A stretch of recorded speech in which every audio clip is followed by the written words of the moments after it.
नमस्कार दोस्तों, मेरा नाम है शेखर और स्वागत है आप सभी का हमारे YouTube channel Shekhar study point पर।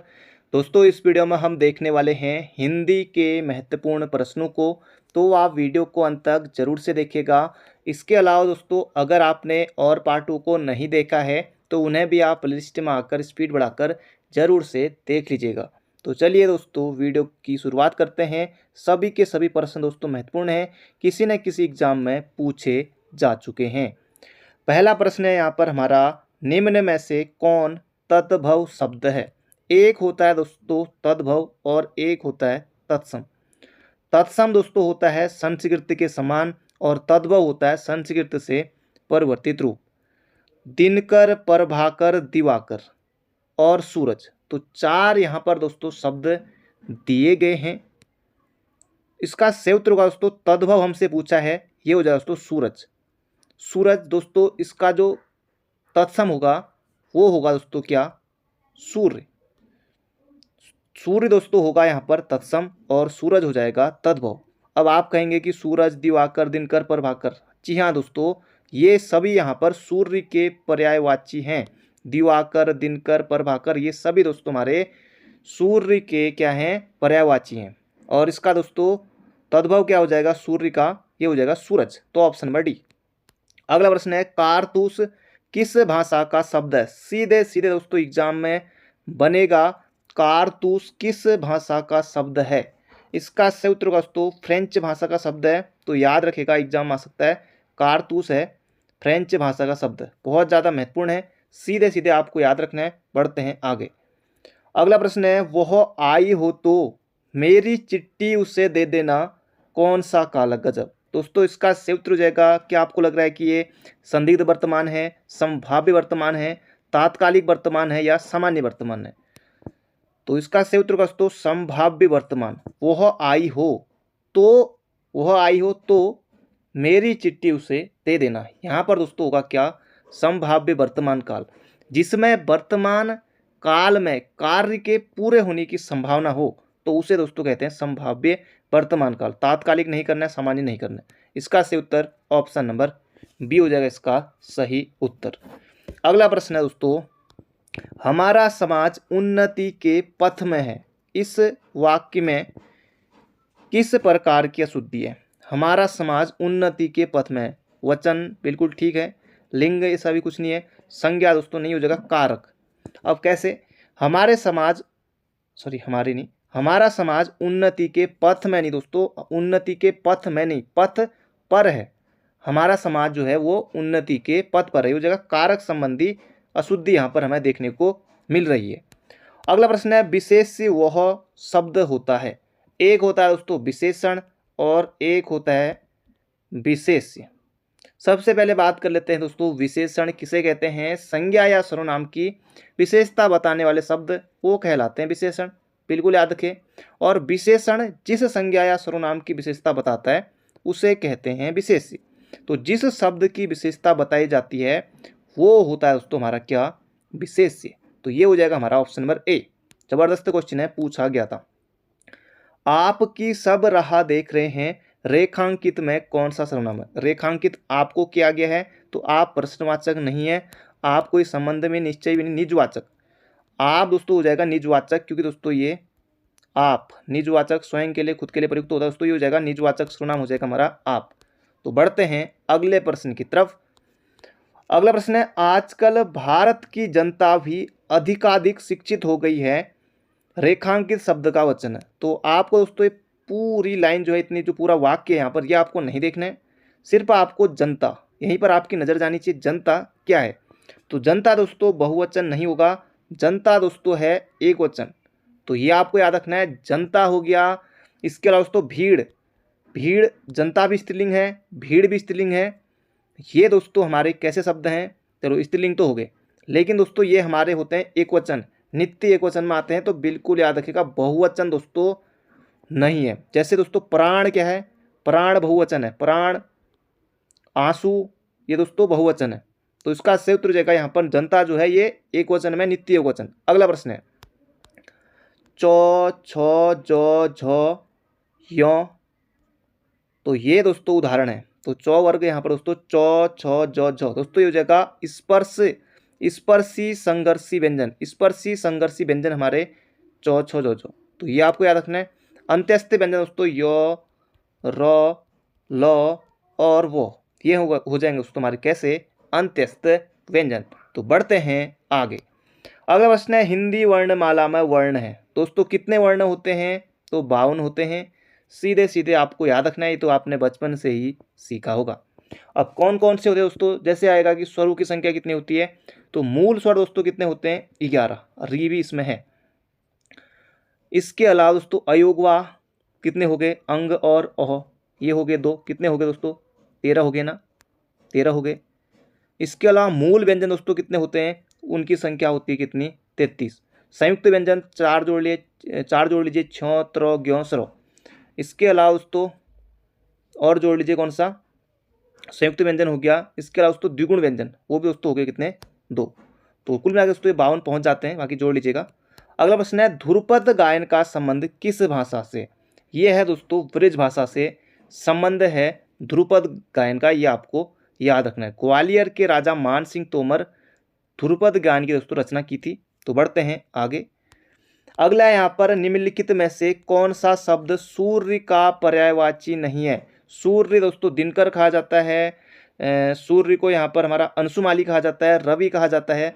तो सूर्य के पर्यायवाची तीनों दोस्तों यामिनी होता है रात्रि के लिए, यामिनी होता है रात्रि के लिए। तो इसका सही उत्तर दोस्तों ऑप्शन नंबर डी।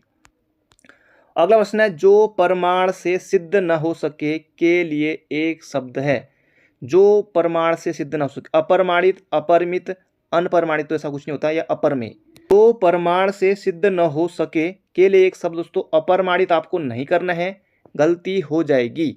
इसका सही उत्तर दोस्तों अपरमेय। जो प्रमाण से सिद्ध ना हो उसे बोलेंगे अपरमेय। अपरिमित, अपरिमित यानी कि दोस्तों जिसे माप कर घेरा न जा सके उसे कहते हैं अपरिमित। तो बढ़ते हैं अगले प्रश्न की तरफ। अगला प्रश्न है द्रौपदी का चीर का अर्थ है। आयोग पूछ चुका है। सुंदर स्त्री कतई नहीं, शर्मनाक कार्य ये भी नहीं, नारी का अपमान करना, लेकिन ये भी नहीं करना है। फिर यहाँ पर ये हो जाएगा कभी न समाप्त होना। आपने देखा होगा द्रौपदी का चीर, तो ये कभी न समाप्त होना। तो इसका सूत्र हो जाएगा यहाँ पर हमारा ऑप्शन नंबर सी। अगला है किस शब्द में उपसर्ग नहीं है? उपसर्ग दोस्तों शब्द के प्रारंभ में लगते हैं। उपसर्ग, उप का अर्थ होता है समीप या निकट, सर्ग का अर्थ होता है सृष्टि या निर्माण करना। पहला ऑप्शन है दोस्तों अपवाद, अप उपसर्ग लगा हुआ, देखिए प्रभाव में प्र लगा हुआ है, पराजय में प्रा लगा हुआ है, ओढ़ना में ओ लगा हुआ। क्या ये ओ लगा हुआ है दोस्तों? नहीं, ये ढना दोस्तों कोई शब्द नहीं बनता। ओढ़ना दोस्तों ये नहीं है। पराजय परासई है, अपवाद में अप उपसर्ग है, प्रभाव में प्र उपसर्ग है। तो ये दोस्तों इसका सही उत्तर हो जाएगा ऑप्शन नंबर डी। अगला है सूक्ति का सही संधि विच्छेद है। बहुत ज्यादा बच्चे इसमें गलती करेंगे। सूक्ति का दोस्तों इसका सही उत्तर हो जाएगा सुधन उक्ति। बिल्कुल नहीं, बिल्कुल नहीं। इसका सही उत्तर हो जाएगा सुधन उक्ति, ऑप्शन नंबर ए वाला।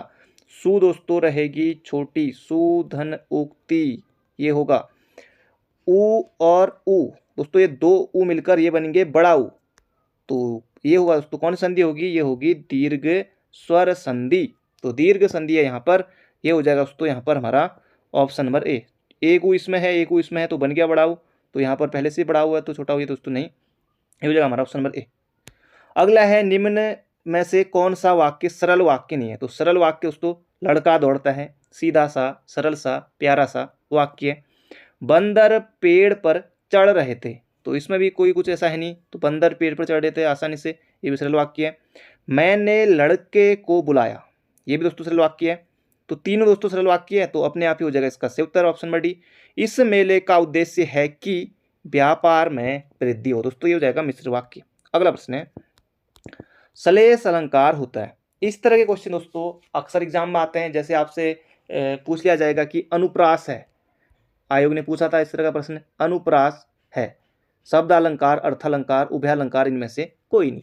ऐसे दोस्तों ऑप्शन दिए गए थे। एक पेपर में फिर पूछा यमक है।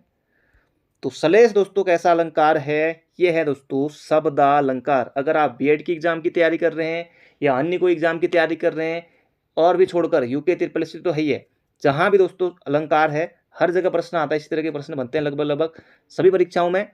तो सलेस हो गया दोस्तों, अनुप्रास हो गया, यमक हो गया, वक्रोक्ति, इस बार बीएड एग्जाम में आया था। वक्रोक्ति किस प्रकार का अलंकार दोस्तों, ये होता है हमारा शब्द अलंकार। तो अनुप्रास हो गया, यमक हो गया, श्लेष हो गया, वक्रोक्ति दोस्तों ये होते हैं हमारे शब्द अलंकार। अगला प्रश्न है, निराला किस पत्रिका से संबंधित नहीं थे?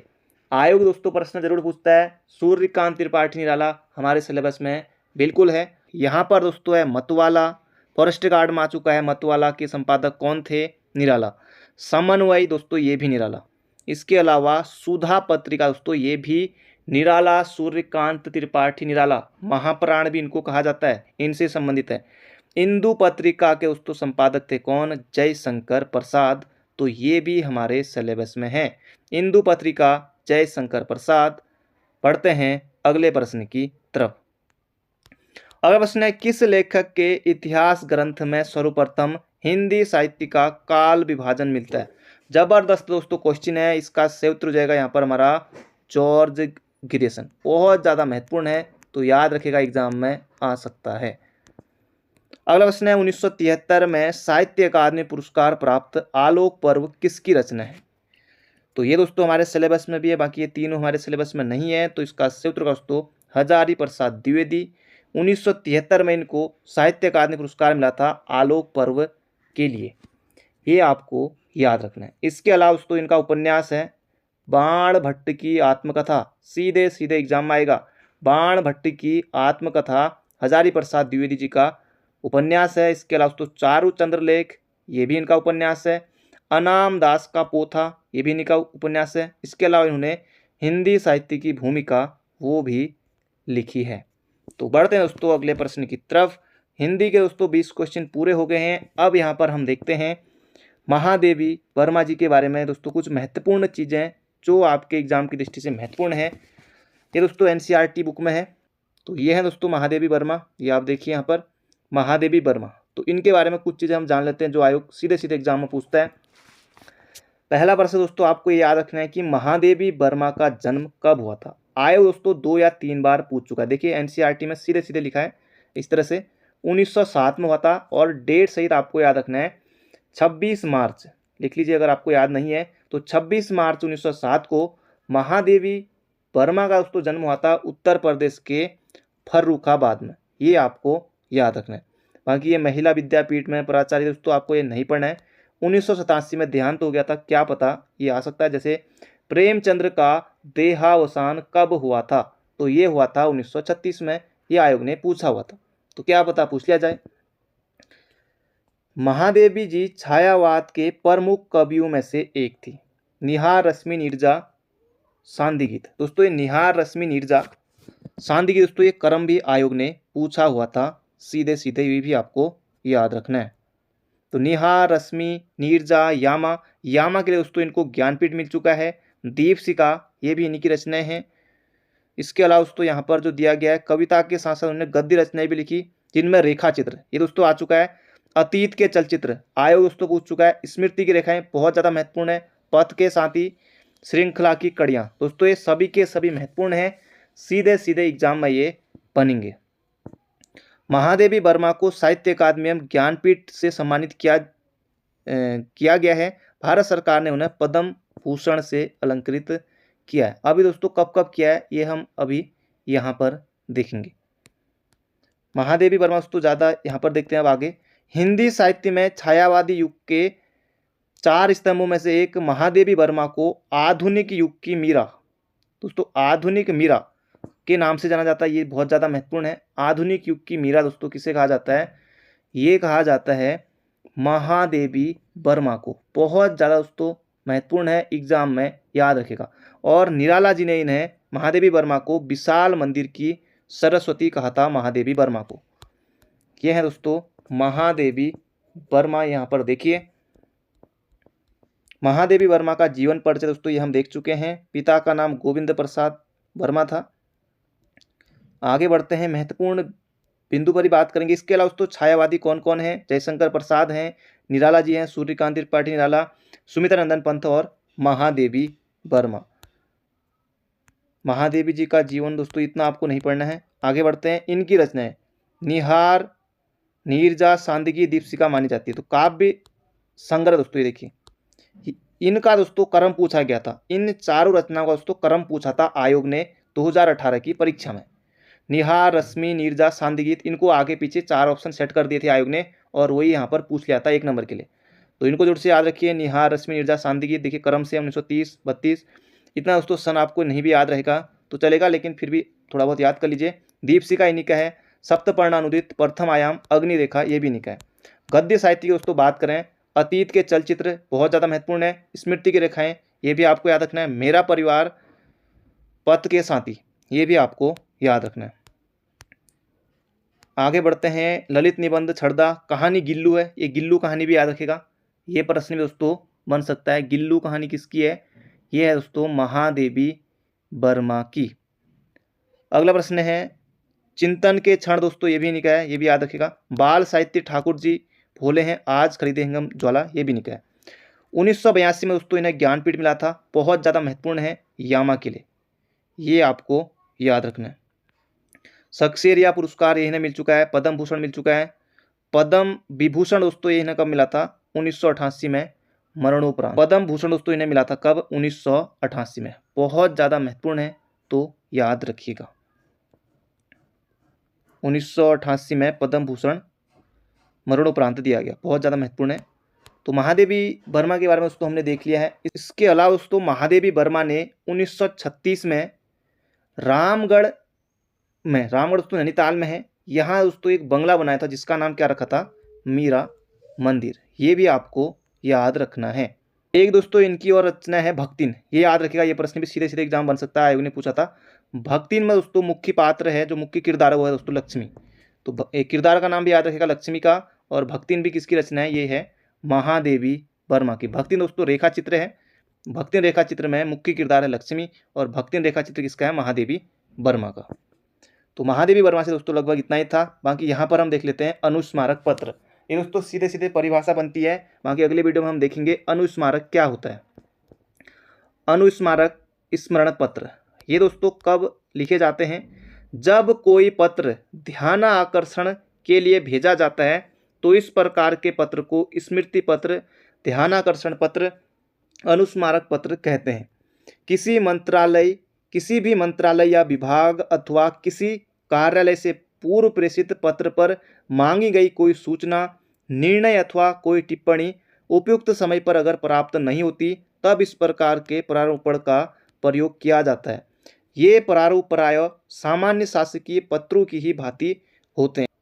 इन पत्रों में पत्र का वही रूप होता है जो पूर्व में प्रथम पत्र में प्रयोग हुआ था। जो दोस्तों पहले पत्र हम भेजे रहते हैं वही प्रारूप उसमें सब कुछ होता है, क्योंकि दोस्तों ये याद दिलाने के लिए उन्हें भेजा जाता है अनुस्मारक पत्र। इसकी जो विषय सामग्री प्रथम पत्र की तुलना में संक्षिप्त होती है, क्योंकि इसका मूल जो उद्देश्य मात्र विषयगत या ध्यानाकर्षण होता है, उनको याद दिलाने के लिए होता है, जो प्रथम पत्र के संदर्भ का उल्लेख कर पूर्ण होता है। अनुस्मारक का नमूना दोस्तों इस प्रकार है। सामान्य इस तरह से दोस्तों लिखा जाता है, प्रति तो महोदय इस तरह से, बहुधी हस्ताक्षर इस तरह से दोस्तों होता है। दोस्तों ये थे आज के हमारे महत्वपूर्ण प्रश्न। बाकी मिलते हैं बहुत जल्दी एक नई वीडियो में। Thank you friend, thank you so much. अपना ध्यान रखिए, स्वस्थ रहिए, मस्त रहिए। मिलते हैं बहुत जल्दी एक नई वीडियो में।